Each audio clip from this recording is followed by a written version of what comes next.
chaos, we just begun.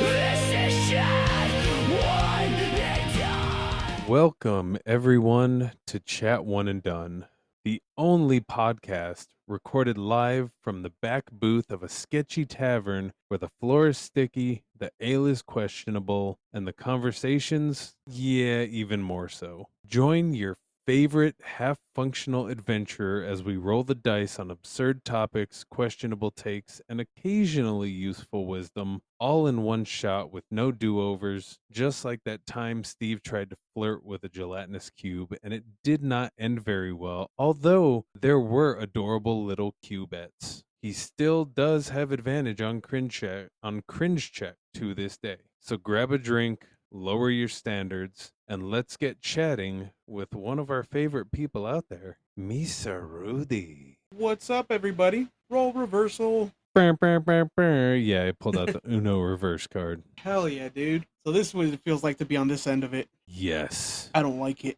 Prepare for devastation. Yeah, boy. What's up, buddy? Oh, just kind of going through characters, and in looking at those, it kind of made me wonder, what would you say out of every single character you've made, which one, if any, was created out of, if possible, a situation that maybe had a little bit of spite to it? Like something happened during the day, pissed you off, and you're like, you know what, I want to create a fucking character. And then you made it and actually got to use said anger character. I don't think I've ever built a character out of anger or Really? spite. Yeah, I don't think I've ever built like a spite. You know what? That's not true. Cuddly Fluffles, the Bloodmonger, was for sure. It started off as like it was gonna be a funny idea where he has like a really mean name, but Yeah. then he was gonna be like a super fun like character or whatever. But he ended up getting, when we played, I was having like some health issues and it really scared me. So when I was playing, I wasn't like in the really happy-go-lucky mood. I was kind Yeah. of like worried and angry. So when I played him, like if you go back and listen to it, there's parts where I'm just kind of like a dick. And I was like, I was like, damn, that really transferred. It was a hate build. 'Cause he was Oh, supposed God. he was literally like a teddy bear that came to back to life, and then I was like, nah, fuck that. He's a warlord spirit stuck inside of a teddy bear. Hell Yeah. yeah. I think mine is your favorite. Oh god, Yeah. fucking what's his name? Tom Doretto. I fucking hate him so much. Yeah, he was created when I was going through characters, and out of nowhere I'm just like, you know what? Fuck all these nice characters, like fuck all the happy go lucky. Just fuck it. I'm not in that type of mood. I want someone that's going to annoy people, cause issues, like what Ye- can I do? And Tom Yep, Doretto was born. I fucking hated him so much. To this day, that is my least favorite of the characters you've built. And I've played with you for a fucking while. Yeah. I hate that He's fucking guy. he's a sweetheart. He's an asshole. I mean, only a little bit. Oh god. What was the character I played for that one? Because I remember they kind of bumped heads a bit. Oh, fuck. It was Emion. It was the Leonin. It was the Leonin Oh, Barbarian. That's That right. one too. That's I think right. that was kind of a spite build, if anything. More than Cuddly Really? Fluffles, I think Emion. Because I think you had given me like a quick description of your character, and then you showed me the voice. I was like, Yeah. nope. He's gonna be a fucking asshole. I'm gonna build something that counteracts him. I was like, something, because I know your character's gonna try to fucking pick on my character, and I think I made a spite build of Emion Mm, just to be like straight up strength and dexterity to like fight your guy yeah. if it came to that. But I remember that was a spite build for sure, which kind of sucked because I did not have fun playing him at all. I feel like The that's how it, like if you do it out of spite, your character's not gonna be fun to play. so then if that's how it goes for spite, then if you were to create a character right now, or let's say within the next couple of days, what would be the number one thing that you wish either Wizards of the Coast would add, or one of these kind of like homebrew S style, or like third parties like Kobold Press, something like that, would put out that you desperately feel you need for one of your next character builds? Be it a race, a class, a background, a feat I don't out know of if out they of those. I don't know if they've done it yet because I haven't really dove into like the new books that came out. Yeah. But I would like a better improvement for Gunslinger. But I would like it to be because usually how I play, like whenever I do play Gunslinger, like I do a fighter, I think they did. I always do like levels in fighter, and then they also have like a magic ability. I would like a class that has the best of both worlds, where like yes, you can shoot like regular bullets, but then if you also have like certain spells, like if you take a class and add those spells to the bullets, Yeah. you're gonna tell me that shooting a bullet that does fucking thunder wave out of it wouldn't be amazing? No, Like a that would be stun pretty sick. grenade kind of thing. But I would like to see like more of a magical improvement for Gunslinger as well. Which I know some people are gonna be like, oh, that's super broken. That doesn't make sense. I was like, I think it does because you don't always have to play like just the melee or not the melee, just the range attacks for Gunslinger. I built Yeah. Stony so he could do damage both ways, but also Mhm. heal. Like, tell me, wouldn't it be hilarious like if somebody's like about to hit death saves and then the Gunslinger runs up and just fucking face shoots them, somebody in their party, and it's just fucking healing word in a bullet. Oh yeah, no, that would be sick as shit. But I believe, and I'll have to look, but I could have sworn within like the past month or so, one of the times we were prepping for recording, I had got on and there was something for a new book. And I'm pretty sure, just like they did one for Artificer, they did one for Gunslinger as well. Yeah. I don't know because I know that there's something for Gunslinger. You had told me about it, but I didn't get to look into it. But I don't think it's gonna be like a spell based Gunslinger. Well, they reworked the class basically, and I don't know if it's so I think what they did is kind of like the Artificer, how they made the book that has like its own class structure and did like a bunch of stuff for it. I believe it's something like that, but I'm gonna have to hunt it down and find it so we could take a look and see Yeah. if that is indeed the case, because I, for whatever reason, cannot for the life of me remember it, and I cannot for the life of me find it. So I'm gonna have to do some deep diving and delving to find this, because I know I saw it. Yeah. So I'll have to look, because yeah, I mean that could be a fun one. I mean, there's a couple new books like Valda's Spire of Secrets, Yeah. which comes with a couple species, 6 subclasses. So that one's pretty cool. There's another book which I believe we have the first one. It's a Griffin Saddlebag. They came out with another one. Oh shit! Isn't that just a bunch of items? So it has 12 subclasses, 2 species, 504 magic items, 93 monsters, and 7 maps. Yeah, because that's what I know them from. Because I'd seen them like years ago on Instagram, and it was like just a bunch of like different magic items and stuff. I was like, oh, dude, that's pretty fucking cool. And then I heard that the book was coming. I was like, is it just like fucking magic items? But I guess not. Yeah, I wish it would explain some of the subclasses, because I guess it's one new subclass for each core class. Oh damn. And then see, this says it has new species, but in this book too, it's showing the ones that were in it already, which are the gelaton and the Etherean. Yeah. Huh. So I'm not sure, but it looks like it could be. I mean, you can never go wrong with, extra magical items and things of that nature. So Yeah, for sure. it's a great thing. I'm still mad that I cannot find that fucking gunslinger, but you know what? We'll touch on that when we find it, and we'll make it pretty epic. Yeah, we'll come back to it. So not necessarily a character build question, but being D&D is a tabletop game. Mm-hmm. Have you played any of the other tabletop RPGs that exist? Be it Pathfinder, Warhammer, anything like that. And if you have not, is that something that you would look into doing? Honestly, I have not had the chance to check out anything like Warhammer or Pathfinder. Like I've heard about it and it seems really cool. I think like the closest thing to that would probably be I was in an evil campaign and we played off of the Casarda book. That's like the That closest is a thing great though. book. Yeah, but I think that's still I don't think that's D&D. I think that's like off-brand D&D, isn't it? It's like its own thing. Kind of. I think it's off. It might be, I don't know who did Casarda, but I actually did find that gunslinger. So it's the gunslinger class in Valda's Spire of Secrets. Oh, So nice. they gave it a full 1 through 20 levels, Mm-hmm. 6 different subclasses, an arsenal of new firearms to explore, 9 spells and 3 feats. Oh, damn. There is a spell slinger. Load spells into your gun and shoot magic at your foes. Boom. That's exactly what I wanted. There's also the Deadeye. Set your sights and deliver single decisive bullet. So a sniper. There's the Secret Agent, Mm-hmm. which is be a suave, covert operative focused on stealth and subterfuge. And then there's the White Hat. Lay down the law and shelter your allies from harm. And then the final one.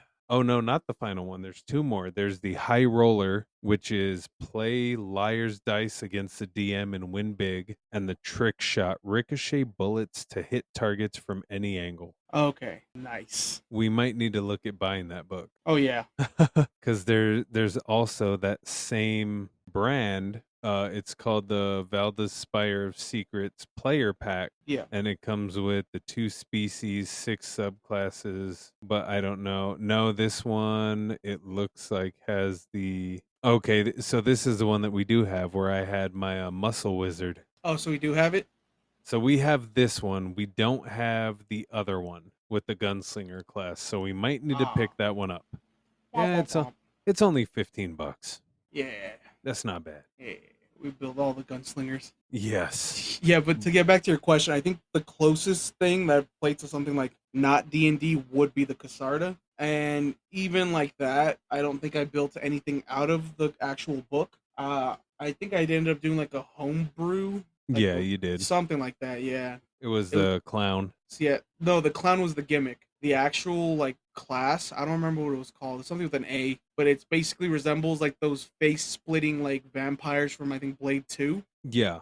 It was something like that, and then that was the species, and the class was a pyromancer, Oh, yeah. So which is also a fun character. yeah, and that I mean technically still does take place, and I believe like it's still considered the D&D world. Oh, okay, then yeah, I haven't played anything that's not D&D. So would you is the other question. I would be willing to learn like Pathfinder because I've heard that it's really fun and like it differs from like 5e and it's like more like player friendly. Well, not player friendly, like it allows you to do more things. Basically, is what I've heard, and I think that'd be pretty cool. So I would probably, if anything, try to learn Pathfinder. Yeah, I'm in agreement on that one. I would give Pathfinder a shot. There's also some like RPG style card games that I've seen. I'll have to look up the names and we can hash those details out in the next episode. I can bring it back up once I have more details. Yeah. But those seem kind of fun. And there's some lesser known same thing tabletop games that I was just browsing, trying to figure out like, okay, what alternatives are there to D&D just to see, what options are, because you never know what you could find and get into and be like, holy shit, like this is a hidden gem. It beats fucking D&D, like, and it's not controlled by, Wizards of the Coast or any shit like that. So I've done research and I've found a couple, and I'll have to bring them to you as a possibility of, something to branch out on the nerdism scale. Oh yeah, because I remember Sardonic Zero. She had told us about like some different like versions of like sort of D&D, but not really D&D. Yeah. She's like, yeah, dude, I'd be so down to DM for you guys. I was like, that's cool, but I'm kind of focused on what I'm doing now. But I mean, we got some free time, so I'd kind of be down to learn. Yeah, like I said, I mean, let's play some off-brand D&D. She let me borrow the books, and when I was looking at them, like the classes seemed interesting. There's a few mechanics that you have to worry about that seem kind of tedious to remember, but I mean, it's the same with everything. There's tedious aspects to D&D. There's going to be tedious aspects to Pathfinder, to this game. I fucking forget what the name was, and I had the books with me for like a week. Come on, But man. but they were really, really good books. I would definitely say, see if she'd be willing to bring them and let you take a look at them. Yeah, because I think she brought him in like that week I was off. Yeah. Yeah, I had it and then I brought it back and then they were in the office for a few days and then she had remembered to take them home. So I would Yeah. definitely see, but I'm also gonna look into a few and pitch them your way and oh, we'll see what's up because tabletop RPGs are the shit. That's why this is even a thing. Hell yeah, dude. So now my question is, what if you could have any tavern food that you could picture being in D&D, what would it be and why? Like if you could have it physically made for you, put in front of your face and edible Yeah. and tasting good, what would it be? And I mean, we're not talking just your typical tavern food. Like, if you slayed a fucking dragon and took some of the meat and took it into a fucking tavern owner and were like, hey, grill me some meat. If you give them a couple gold, they're not going to say no. So, Yeah, yeah. what would it be? Damn, that's kind of a hard one because there's a lot. There's literally a show about this. I think it's called like Dungeons and Delicious or something. Where Oh, they're shit. going, yeah, they're going into like the whole dungeon and they're killing the monsters and they're making food out of it. And I was like, Oh, that's some shit. sick shit. And now you ask this question, I was like, I don't know. I think I probably would. Like, if you're hungry enough, I'm pretty sure you'd eat something. Oh, yeah. I don't know. That's kind of a hard one because there's some like creatures that like fall in the line of humanoid, and then I kind of had to start thinking, I was like, is this okay? Is this towing the line a little bit? But I don't know. Minotaur steaks would be pretty good. I think owlbear would be tasty. I don't think it would, if I'm being honest. You don't Huh. think? Well, Mm, so it's either owl bear, and I think because typically most like I've never had actual quail, but I've had quail eggs and those are good. Quail's I've pretty had good. turkey. I've had a bite of an ostrich burger and jerky, and Wouldn't you be more inclined to eat something that was a little bit more like bird-like then? So like, what about like well, an aarakocra, like hot wings? that sounds good. I think I would have to go kind of like now. The unattainable for me at the moment is true wagyu. Mm. So I'm gonna say Tarask. Tarrasque might be good. You know what I think would also be good in like the hot wings like realm, What's that? which it might be like a little taboo, but what about like if you get like the what is it called, the asmrs, asmr? Ass smears? Is that what they're called? No. Yeah, I believe it's like ASMR. Yeah, I'm not sure how to pronounce it, but I think we all know what you're talking about because Yeah, I've heard it pronounced in like three different ways, and I don't know which one is the right. wings, but like grilled and then like smothered in hot sauce because they're like almost celestial in nature. Ah, So that's okay. would literal they would be literal heavenly wings. They would truly taste divine. Dude, I really think they would. And I know that they're more human than they are anything else, and that's like the taboo. But if we're already going into like eating like stuff in D&D, I kind of want heavenly chicken wings. Well, yeah, we're going in with that aspect, but not only that, like in D&D, everything is fucking possible. Yeah. So I don't think you'd be frowned upon for wanting that. Like I'm sure there's a whole fucking town of people or group or whatever that want to try the same shit. Yeah. But I think you'd have to get them off a paladin. They have to be like a paladin fucking Asimer. yeah, They'd have to be a paladin, one of those, and then you get the most flavor because it's divine. well, I wonder then. Oh, hear me out. So you find one of them, get one, cut the wings off, and then either find someone that knows the wish spell or find an item that gives you the wish spell and wish for the wings to consistently grow back at a rapid rate. That's fucking evil. That's dark. Unlimited food supply, homie. If you cut the wings off of different ones and they're paladins, I feel like you just made a vengeance paladin. That's a great backstory for somebody's character. He used to have wings and fly around as a celestial, but I got caught by some hungry chefs and they cut my wings off. So now I'm in search to hunt them down. I used to be an adventurer like you until someone cut off my wings and ate them. Yep, that's gonna be a great. That's my next character. Hell yeah, dude. And okay, so that actually brings me not to necessarily a question, but but feelings on something. but an answer. Yes, bum bum bum. So in D&D, majority of shit is possible. There's a role you can do for anything, typically.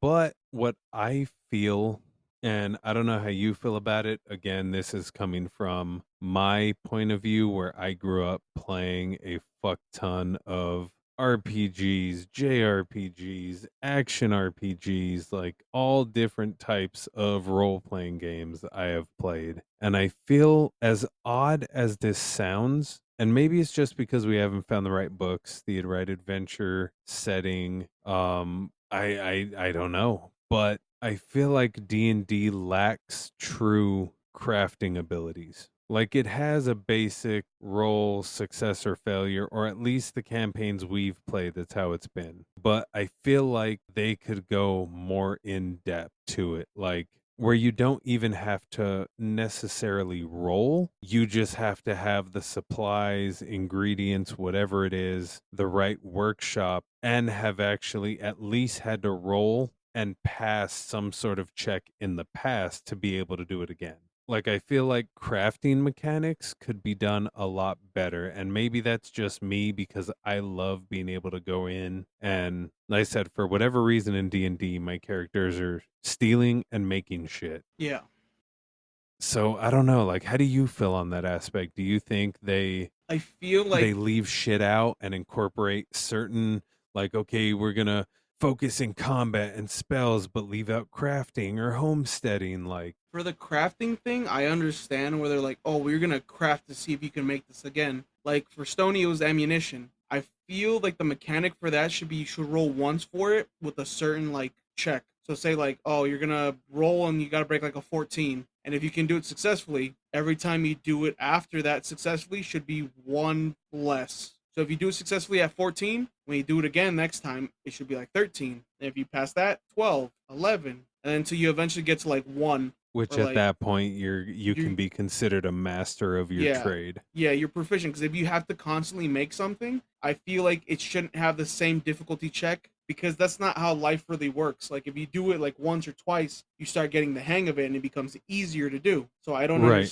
understand why we wouldn't do that with the game as well. Like if you're crafting Hmm. something, if you do it once or twice successfully, the check should start getting lower and lower and lower and lower until eventually you don't really have to roll for it unless it's like in a critical situation. Because I get if they're like, oh, well, I make swords. Like, all right, well, roll to make this, or I make this kind of like weaponry or this kind of armor, or I can repair this or this. And I'm like, okay, well, roll me a check. And then when you eventually get good enough, like, I understand, like, okay, well, you don't have to roll anymore because you know how to do it properly. But if you're trying to do it like in the middle of combat, then we bring back the check system. Yeah, I can definitely agree with that. Or even, adding to that something along the lines of, okay, well, you've made it successfully. You've done it so many times. You now know how to do it, but now you have to be mindful of what you're doing. Yeah. So you have to make sure, one, you're still in a right location. Two, you actually have the supplies, but three, you're mindful of the time. I think there should be an aspect where once you get to like the higher levels, journeyman, master,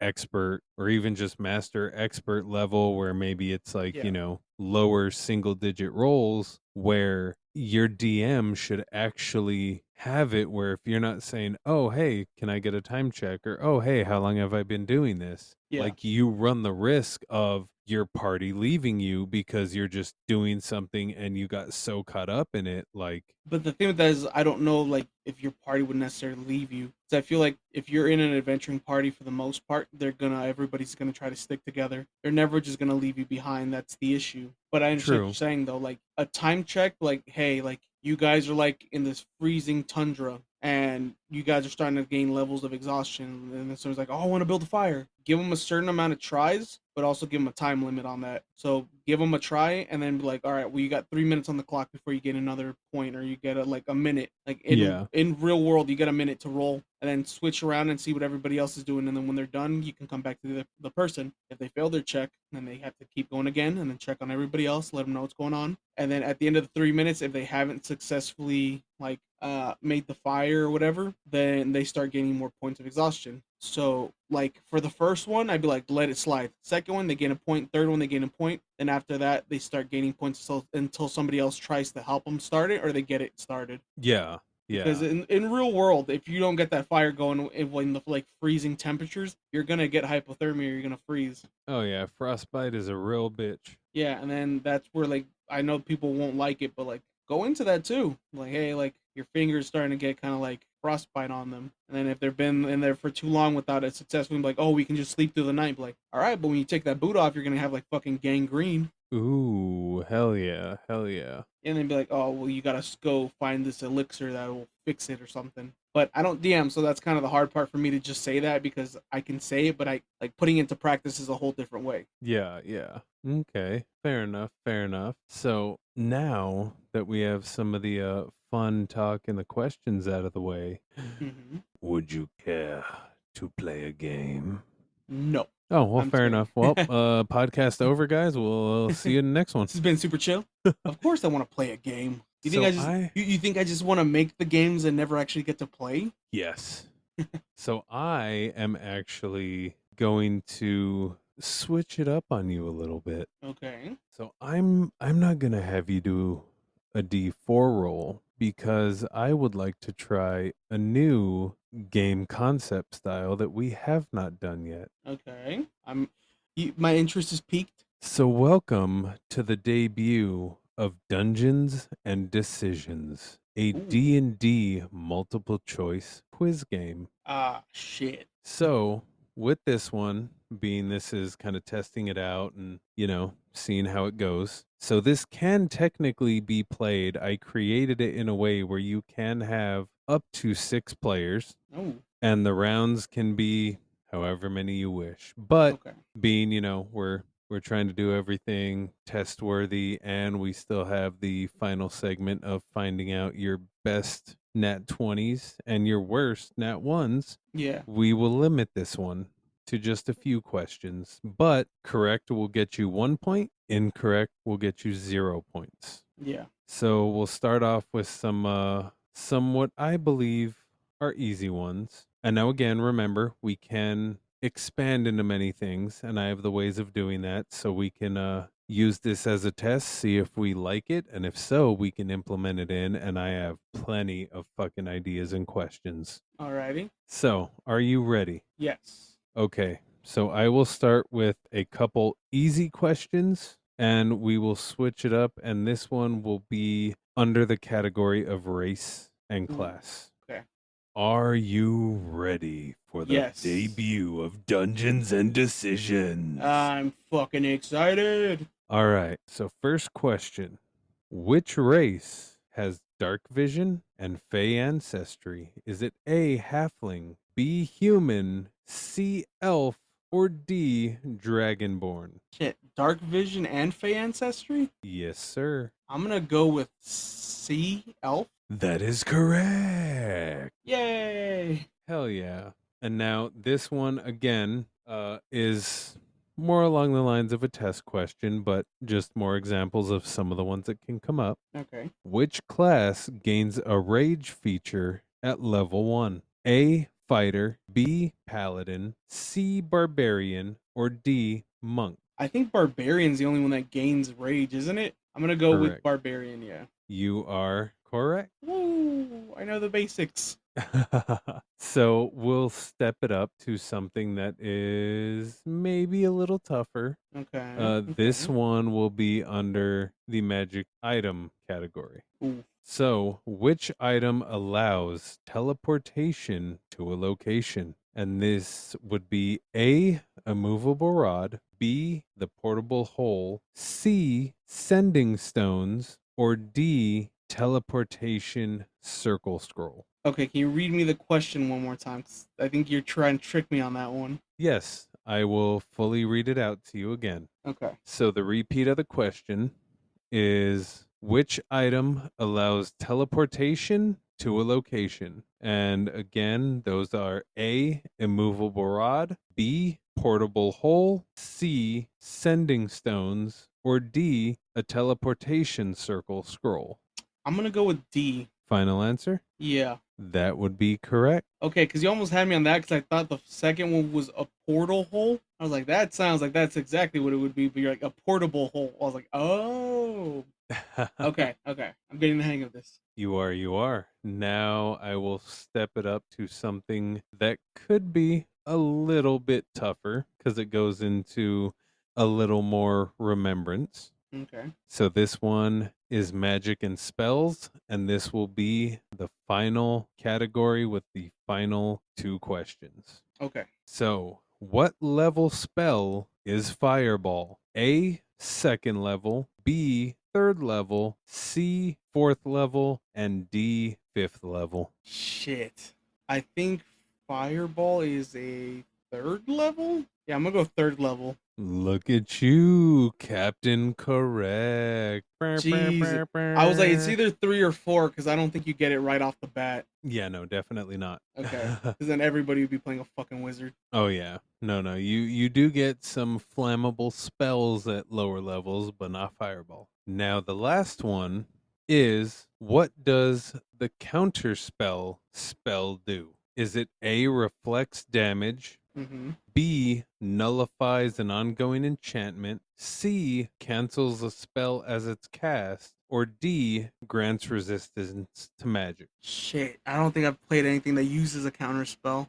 So I'll read the answers off again. You have A, reflects damage, B, nullifies an ongoing enchantment, C, cancels a spell as it's cast, or D, grants resistance to magic. Shit. Yeah, I don't really know. I've never played anything where I've had to use a counter spell. I'm gonna go C. That sounds the most correct to me. Final answer? Yeah, that's my final answer. Ooh, I'm sorry, but that is correct. Ah, you ass. I was like, that makes the most sense because I remember when people were playing, they yell, "I got counter spell! I got counter spell!" when something's happening. Because I don't think it would make sense for it like an effect and then to use it. Okay. Right. Yeah, no, it's Oh yeah, dude. I don't know why it's called counter spell, because if you think about it, that makes it think like it would just counter the spell and possibly like send it Reflect back it. or Yeah, some shit yeah. like that. But yeah, no, That would it be pretty does cool. flat out cancel the spell as it's cast. Counter spell squared.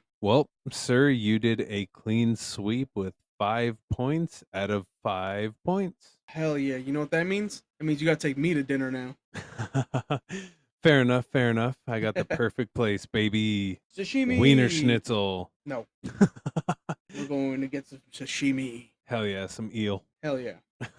Well, and now on to the segment that I think everybody, well, I don't know if actually that is a good question. Let us know what your favorite part, segment, game of this podcast is down in the comments below. Somebody says the end, I'm gonna cry. Yeah, don't say the end. Don't I bully mean, me. you can say the end if you say haha I kid at the end, but Or if not, the end just because the next episode starts afterwards. yeah. But if you're just like the end because you suck, yeah, please don't say that. We're fragile. You guys are gonna make me cry. And you don't want that. You don't want a grown man to cry. That's gonna It's be the next horrible. episode, is just me crying. with just me playing the world's smallest violin in the It's background. gonna be the intro, me crying for fucking 30 to 40 minutes, and then the outro. Fuck yeah. Oh god, that would be terrible. I don't know if you could even cry that much You want to straight. bet? All right, next episode, guys. You heard it here. Tune But, in. It's just me crying. Yes. So tell me, and again, I say things differently because I don't want to sound too similar or feel like I'm stealing your thunder. I mean, So we co-host the same show, dude. true, but I don't know. I feel like if I verbatim went with it, like it would, I don't know, it just wouldn't be our dynamic. Yeah, it feel ingenuine to you. Yeah, so I'm gonna go with, what would be your most critically acclaimed natural 20 Ooh, experience? I would say the biggest nat 20s I get are always, they're never in a fight. I think they're always like charisma based. It's like when I'm trying to riz somebody up, as the kids would say, I become the Wizard of Oz or a Grizzly Bear. It's I always get it. charisma based. Yeah, they always come in like, oh well, roll to see if you can like talk to this person and like get a better discount. And be like, that's a 20. That's a nat 20 right there. But they always come in clutch whenever it's like charisma or like deception or anything basically that has to do with like persuasion or something like that. It always comes in like that. Stealth is always a good one where I get nat 20s, but I hardly ever get them like in fights. So do you have a most memorable stealth or charisma check? Ooh, you know what? Actually, it's a sleight of hand that I remember the most. It was before we started playing the campaign we were on now, Mm. but there was like a vault or something, and it was locked. And I was like, "Can I pick the lock?" You can try, but it's like a high-powered lock. It's gonna be real hard for you to get in. Then I rolled a nat 20, and I think my modifier and that was like 6. Oh, damn, not too shabby. Yeah, and then they're like, "Yeah, you opened it," and then everybody ran in before I did, so everybody got the cool shit, and I got like some gold, and then everybody got like a weapon. I was like, ah. You bastards. Yeah, I was like, damn. It's like, oh, it's all swords and axes. You couldn't use any of them anyways. I was like, I can use swords. Yeah, I got gold. I was like, all right. Hell yeah. And what was the most recollected case of the Mondays you have had in D&D? That's what we'll call a nat 1, is having a Oh. case of the Mondays. I think it was probably with Stony. He rolled a lot of nat ones, but like during fights. I don't remember exactly what the fight was, but I know that I was shooting, and I think the creature was like on top of you, or like about to be like right on top of you. So I was Yeah. like, I'm gonna shoot it in the head, and I rolled a nat 1, and my fucking gun jammed, and then that was like my last action, so I couldn't use I couldn't use a bonus to like try to fix it. I think it took my whole next turn to get it working again because I kept failing. Yeah. So I was like, shit. But that was a really bad nat 1. And now, in double checking this time before we head out, is there anything you got going on that you'd like to plug in or add in for, all the listeners to check out? Yeah, actually. Check out all the previous episodes of Chat One and Done. This is our baby. I love this show so much. It's so fun to host, and I love that people listen to it and they actually give a shit. So thank you so much. Check out Chat One and Done. Check out Tales from Helheim. That's our other spooky podcast. Ooh. Yeah, we've had that one going on for a while. Check out Runic Scale 3D Printing, which is mine and CJ's company, where we print 3Ds, like 3D figurines, some minis. Terrain. Actually, we're terrain. starting terrain, so Yeah, we're gonna start terrain pretty soon. We do printing, we do mini painting. We actually just submitted one of our minis for like a contest, and we got to the finals. We're still waiting to hear back on that, but that's pretty much all I got going. Thank you guys so much for having me in this tavern that we own. Thank you for allowing me to come into my own tavern.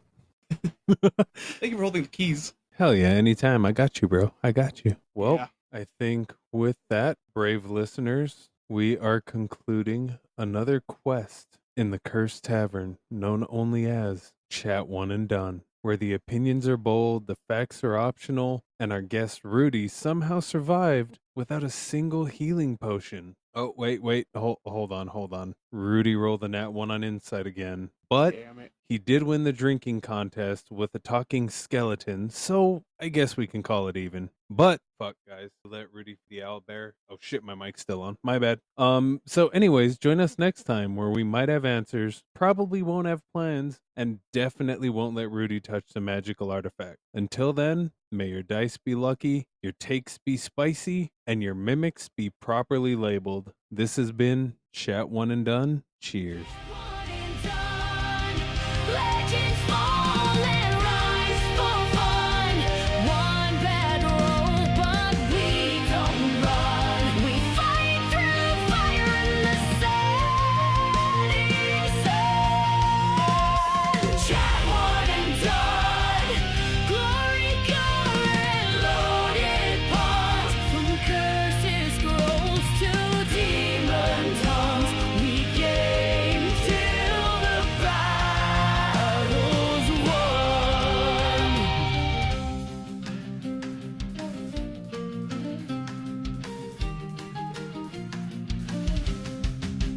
You can break all doors, but you'll never break